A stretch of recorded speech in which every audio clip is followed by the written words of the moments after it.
দর্শক আসসালামু আলাইকুম। আমি শহীদুল ইসলাম সজল আমার ক্রিকটক চ্যানেলের পক্ষ থেকে আপনাদেরকে স্বাগত জানাচ্ছি। যে যেখান থেকে আমার এই ভিডিওটা দেখতেছেন সবাইকে আন্তরিক শুভেচ্ছা এবং অভিনন্দন। অন্যান্য ধর্মাবলম্বী যারা আছেন তাদের প্রতি আন্তরিক কৃতজ্ঞতা। সাকিব আল হাসানকে নিয়ে কম তর্ক বিতর্ক হলো না। সাকিব আল হাসানকে নিয়ে এত বেশি সমালোচনা আলোচনা হয়েছে, ইতোপূর্ব বাংলাদেশের ক্রিকেটের ইতিহাসে অন্য কোনো ক্রিকেটারকে নিয়ে এত বেশি আলোচনা সমালোচনা কখনোই হয়নি। এই কথাটা এজন্যই বলছি, আজকে একটা ব্যাপার নিয়ে কথা হচ্ছে, সেটা হচ্ছে সাকিব আল হাসান কি ক্রিকেট খেলবেন নাকি রাজনীতি করবেন। তো বিসিবির সব জায়গায় যেহেতু পরিবর্তনের ছোঁয়া লাগতেছে, সেই হিসাবে বিসিবির মাঝখানেও একটা পরিবর্তন আসতেছে। সেটা হচ্ছে একজন প্লেয়ার অ্যাট এ টাইম রাজনীতিও করতে পারবেন না, আবার ক্রিকেটও খেলতে পারবেন না। কারণ সেই ক্ষেত্রে আপনি যদি একসাথে দুইটা জিনিস করতে যান, তাহলে আপনি কোনোটাতেই কনসেন্ট্রেশন দিতে পারবেন না। আর সেইখানে রাজনীতির মতো এত বিশাল একটা দায়িত্ব, এত বিশাল একটা বোঝা মাথায় নিয়ে আপনি কখনোই ক্রিকেটে আপনার পরিপূর্ণ এফোর্টটা আপনি দেখাতে পারবেন না, দেওয়াটাও সম্ভব না। তো এই জন্যই কথা আসতেছে সাকিব আল হাসানের। সাকিব আল হাসান কি রাজনীতি করবেন নাকি ক্রিকেটটাকে চালিয়ে যাবেন? এই কথাটা হচ্ছে একটা বোকার স্বর্গে বসবাস করার মতো। দর্শক, খুবই সিম্পল একটা বিষয়, স্বাভাবিক একটা বিষয়।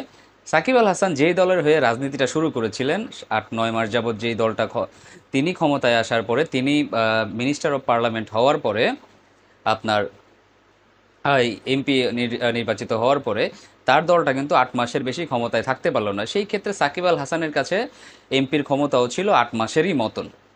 তো এখন তার দলীয় সরকার কিন্তু পদত্যাগ করে গেছে, তার দলীয় সরকার দেশ থেকে মানে ক্ষমতাচ্যুত হয়েছেন। এখন ওই রকম ভাবে কেউ নাই বললেই চলে। এখন এই পরিস্থিতিতে যদি আপনি সাকিব আল হাসানকে সামনে এসে জিজ্ঞেস করেন, বাবা তুমি রাজনীতি করবা নাকি ক্রিকেটটা খেলবা, তখন সাকিব আল হাসান অকপটে জবাব দেবে, আমি আর রাজনীতিই করবো না, আমি ক্রিকেটটাই খেলবো।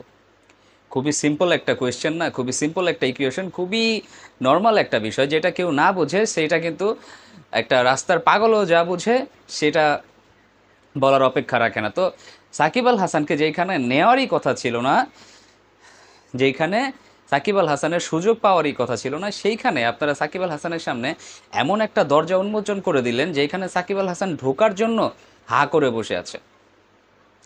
সত্যি কথা দর্শক, আপনাদের কি মনে হচ্ছে না এমনটা, যে সাকিব আল হাসানকে যদি এখন বলা হয় যে আপনি বাংলাদেশ ক্রিকেট টিমে খেলেন আরও ৩-৪ বছর, তাতে করে সাকিব কিন্তু দুইটা জিনিস পাইতেছে, সেটা হচ্ছে আপনার নিরাপত্তাও পাচ্ছে, এমনকি বাংলাদেশের সাথে সম্পৃক্ত থাকার একটা জায়গাও পাচ্ছে। এই যে এক ঢিলে দুই পাখি কথা হইলো, ওই যে সাপও মরলো, লাঠিটাও ভাঙলো না। সাকিব আল হাসানের দশা হয়েছে এরকম। আমরা চাই না সাকিব আল হাসান খেলুক, কিন্তু সামহাও সাকিব আল হাসানকে খেলাতে হবে। এমন কিছু শর্ত সাকিব আল হাসানের সামনে আমাদের উপস্থাপন করতে হবে, যেটা সাকিব আল হাসান হ্যাঁ করার জন্য বসে আছে।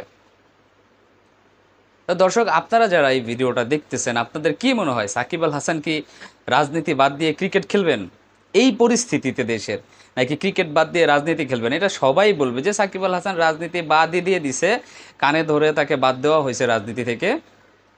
অবশেষে তার জন্য শেষমেশ ক্রিকেটের দরজাটাই খোলা আছে। এই ক্রিকেটটাকে কেন্দ্র করে তিনি আরও ৩-৪ বছর, কি এমনকি সামনের ওয়ার্ল্ড কাপও যদি সে খেলতে চায় বা খেলতে পারে, আমার মনে হয় না তাকে কোনো দল থেকে বাদ দেওয়া হবে। কারণ সাকিব আল হাসানের একটা বিশেষ গুণ আছে, সেটা হচ্ছে পারফরমেন্স করে দলে দলে টিকে থাকা। সেই জিনিসটা কিন্তু সে করে আসছে। যেখানে আর কথা আছে না, ওই যে যেই বনে সবাই বিড়াল সেইখানে কি বলে, ওই যে সে যে বনে সবাই বিড়াল সেইখানে আপনার শিয়ালি বাঘ, ধরেন এই টাইপেরই একটা কথাবার্তা আগে প্রচলিত ছিল। তো আমাদের বাংলাদেশের যে অবস্থা প্রেক্ষাপটে ক্রিকেট টিমের, যেখানে কারো পারফরমেন্সই ভালো না, সবাই নড়বড়ে একটা জায়গা নিয়ে আছে, সেইখানে সাকিব আল হাসানই আসলে সুপার হিরো। তো এই সমস্ত কথা বলে লাভ নাই। দিন শেষে সাকিব আল হাসানকে আমি প্রশ্ন করতেছি না সাকিব আল হাসান ক্রিকেট খেলবেন না রাজনীতি করবেন, আমি এই ব্যাপারে প্রশ্ন করতেছি না। আমি অত্যন্ত দৃঢ় বিশ্বাসের সাথে বলতেছি যে সাকিব আল হাসান রাজনীতি করছেন না, সাকিব আল হাসান এখন ক্রিকেটটাই খেলবেন। ধ্যান জ্ঞান মন প্রাণ দিয়ে এখন ক্রিকেটটাই খেলবেন, তাতেও যদি সাকিব আল হাসানের জন্য ভালো হয় এবং দেশের ক্রিকেটের জন্য যেন মঙ্গল হয়।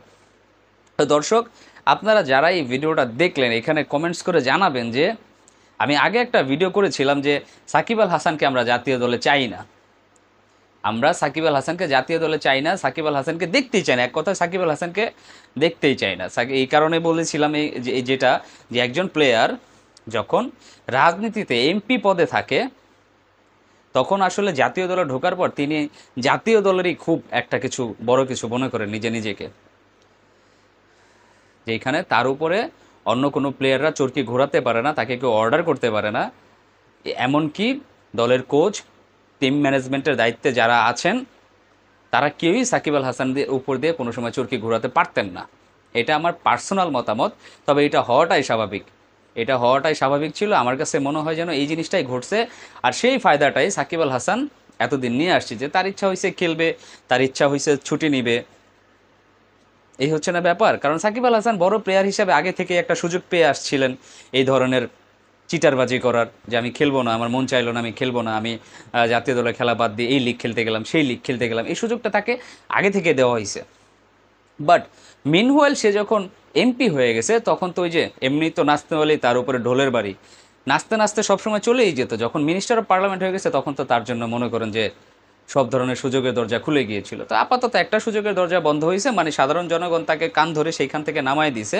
সেটা হচ্ছে সাকিব আল হাসান আপাতত রাজনীতি করতে পারছেন না, তাকে ক্রিকেটটাই খেলতে হবে।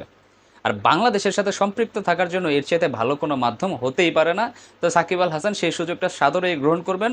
লিখে রাখেন একটা কথা, সাকিব আল হাসান আগামীকালকে সিগনেচার করছেন যে আমি 3-4 বছর আরও ক্রিকেট খেলবো, এই 3-4 বছর আমি রাজনীতি করব না। দর্শক যারা এই ভিডিওটা দেখলেন, যারা আমার চ্যানেলটাতে নতুন আছেন, তারা অবশ্যই আমাকে একটা সাবস্ক্রাইব করে দিবেন। ভালো লাগলে লাইক কমেন্টস করে জানাবেন। সবাই ভালো থাকবেন, সুস্থ থাকবেন। আসসালামু আলাইকুম।